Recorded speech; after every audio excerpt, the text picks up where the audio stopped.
నమస్తే, నేను జీవి సత్యనారాయణ. ఈరోజు ఈ వీడియోలో తయారీ రంగము ఆహార ద్రవ్యోల్బణం పైన నిర్మలా సీతారామన్ గారు మొన్న శనివారం రోజు ఒక మీటింగ్ పెట్టడం జరిగింది.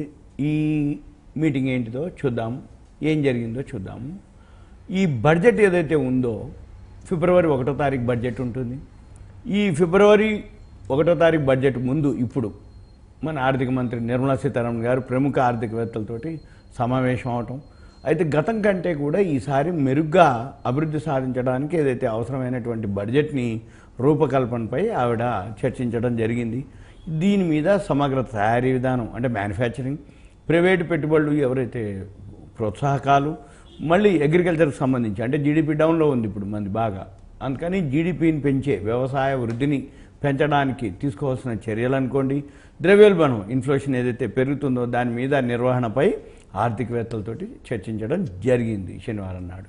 అయితే దీంతో ఏదైతే ఈ భాగంగా ఎక్కువ శాతం అదనపు గ్రీన్ ఎనర్జీ వనరులు అన్వేషించాలని, అగ్రికల్చర్ సంబంధించిన వ్యవసాయ ఉత్పత్తులు నిల్వల్ని పెంచాలని ప్రముఖులు సూచించారు. ఒకటేంటిది గ్రీన్ ఎనర్జీ వనరులు పెంచాలి, అన్వేషించాలి. రెండోది ఉత్పత్తుల యొక్క నిల్వలు, వ్యవసాయకు సంబంధించిన నిల్వలు పెంచాలి. అప్పుడు ధరలు ఆటోమేటిక్ తక్కువ వస్తుంది కాబట్టి తగ్గినప్పుడు ఆటోమేటిక్ ఇన్ఫ్లేషన్ అంటే ఏంది? ద్రవ్యోల్బణం. ద్రవ్యోల్బణం అంటే ధరలు పెరగటం. ఈ ధరలు ఏవైతే పెరుగుతున్నాయో ఆ ద్రవ్యోల్బణం ఏదైతే ఉందో దాన్ని తగ్గించాలి అంటే వ్యవసాయ ఉత్పత్తులు పెంచాలి, నిల్వలు పెంచాలి. ఎందుకంటే సీజన్ అన్ సీజన్ ఉంటుంది, సీజన్లో బాగా తక్కువకుంటాయి, అన్ సీజన్లోనే ఉండవు. ఆ నిల్వల్ని పెంచాలి అంటే కోల్డ్ స్టోరేజ్లు ఎక్కువ కట్టాలి. ఈ కోల్డ్ స్టోరేజ్లు కనుక కడితే నిల్వలు ఉంటాయి, అన్ సీజన్లో కూడా మనకి తక్కువలోకి దొరుకుతాయి అనేది అనమాట. అయితే ఈ పెరుగుతున్నటువంటి ద్రవ్యోల్బణాన్ని కట్టడి చేసేందుకు అవసరమైనటువంటి ఈ విధానాలు చర్చించడం జరిగింది. అయితే దీంతో పాటుగా ఈ ఉత్పాదక రంగంలో ఏదైతే ఉన్నాయో దిగుమతి సుంకాలు అంటే ఇంపోర్ట్ డ్యూటీలు, ట్యాక్స్లు, ఈ సాంకేతికత అంటే టెక్నాలజీ ఏదైతే ఉందో బదిలీ, ఇతర అంశాలపై కూడా పురోగతి, ప్రస్తుత విధానాల్లో మార్పులు రావాలని కూడా చెప్పడం జరిగింది. అంటే ఏంది?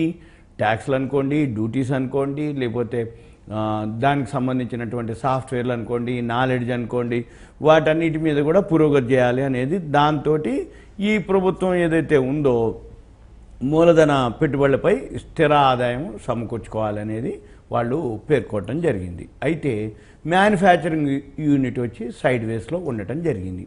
అయితే దేశీయ తయారీ రంగ స్థూల జాతీయ జీడిపి ఏదైతే ఉందో ఈ జీడిపి దాదాపు 15 నుంచి 17% వద్ద కొన్నేళ్లు ఉండి ఇప్పుడేమైంది? దాన్ని 25% పెంచడానికి గత ప్రభుత్వాలు అనుకోండి, ప్రస్తుత ప్రభుత్వాలు ఏవైతే ప్రయత్నాలు చేస్తున్నాయి, అయితే ప్రయత్నాలు ఫలించడం లేదనేది ఒక అభిప్రాయం అన్నమాట. ఈ అనేక రంగాల్లో ఏవైతే ప్రైవేటు పెట్టుబడులు వస్తున్నప్పటికీ కూడా ప్రభుత్వం మూలధన వ్యయంపై స్థిరమైనటువంటి వృద్ధిని సాధించడానికి, ఈ కంపెనీలను ప్రోత్సహించడానికి కొంతమంది ఆర్థికవేత్తలు వాళ్ళని సిఫారసు చేయడం జరిగింది. అయితే 2025-26 ఇప్పుడు మనం బడ్జెట్ ఏదైతే ఉందో ఇప్పుడు 2024 డిసెంబర్లో ఉన్నాం, రేపు ఫిబ్రవరిలో బడ్జెట్ ఏదైతే ఉందో 2025 అంటే మార్చి అయిపోయిన తర్వాత ఏప్రిల్ టు ఏదైతే ఉందో 2025-26 బడ్జెట్కి సంబంధించి ఈ ప్రభుత్వ మూలధన వ్యయం ఇంకా పెరుగుతుందనేది కూడా అంచనా వేయడం జరిగింది. దీంతో ఇప్పుడు ఏదైతే ఇన్ఫ్లేషన్ పెరిగిందో ఈ ద్రవ్యోల్బణానికి కట్టడికి చర్యలు తీసుకోవాలనేది ముఖ్య ఉద్దేశం. అయితే దీనికి ఏం చేయాలి? ఈ ద్రవ్యోల్బణం ఏదైతే ఉందో అంటే గ్రోత్కి, ప్రోగ్రెస్కి ప్రధాన అడ్డంకి ఈ ధరలు పెరగటం. ఈ ధరలు పెరిగితే ఏమవుతుంది? ఖర్చులు పెరుగుతాయి, ఖర్చులు పెరిగితే ఆటోమేటిక్గా లాభాలు తగ్గుతాయి, లాభాలు తగ్గితే షేర్ ప్రైస్ తగ్గిపోద్ది. సింపుల్. ఎప్పుడైతే ద్రవ్యోల్బణం మామూలుగా ఉంటుందో ఖర్చులు తగ్గిపోయినప్పుడు కంపెనీకి లాభాలు వస్తాయి, షేర్ ప్రైస్ పెరుగుతుంది. ఒకటే బండ గుర్తు. మనం ఏవైతే షేర్ కొనాలి అనుకుంటే ఆ కంపెనీ లాభాల్లో ఉండాలి. ఖర్చులు పెరిగితే అంటే లాభాలు తగ్గిపోతాయి, ఖర్చులు తక్కువ ఉంటే లాభాలు. ఖర్చులు అంటే ఏంటిది? ఇన్ఫ్లేషనే. ఇన్ఫ్లేషన్ దేనితోటి పోలుస్తారు అంటే మనం కొనుక్కునే వస్తువులు ఏదైతే ఉన్నాయో, తినేవనుకోండి, తాగేవనుకోండి, అన్ని అనుకోండి, అవి ప్రతిదానికి వర్తిస్తాయి. అయితే దీంతో పాటు ఏంటిది అంటే ఈ ఆహార ద్రవ్యోల్బణాన్ని స్థిరంగా నియంత్రణలో ఉంచడానికి, వ్యవసాయ ఉత్పత్తుల్ని పెంచాలని ప్రముఖులు విశ్లేషించడం జరిగింది. దాంతోపాటు మెయిన్ ఏంటిదంటే కోల్డ్ స్టోరేజ్లు ఉండాలి. ఈ కోల్డ్ స్టోరేజ్లు ఉండటం వల్ల ఏమవుతుంది? మన యొక్క ఏవైతే సీజన్లో ఏవైతే ప్రొడక్ట్స్ ఉంటాయో అవన్నీ కూడా కోల్డ్ స్టోరేజ్లో ఉంటే అన్ సీజన్లో కూడా మనకి రేట్లు పెరగకుండా ఉంటాయనేది మెయిన్ అన్నమాట.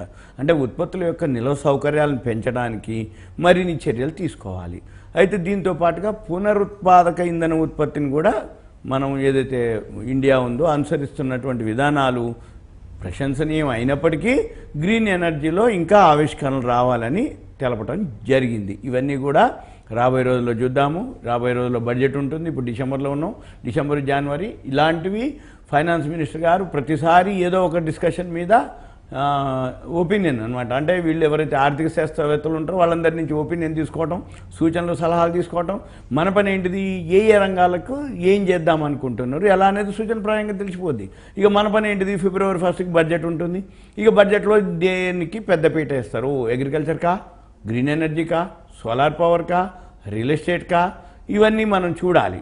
మనం చూసి రాబోయే రోజుల్లో ఏఐ, ఆర్టిఫిషియల్ ఇంటెలిజెన్స్ అనుకోండి, డ్రోన్స్ అనుకోండి, వాటన్నిటికీ పెద్దపీట వేసే ఆలోచనలు ఉన్నాయి.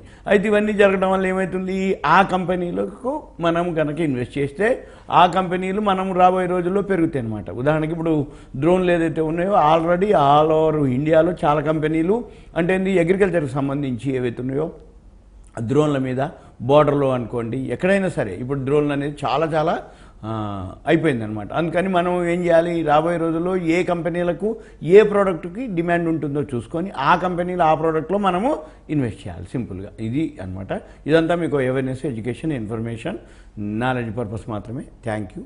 సెలవు.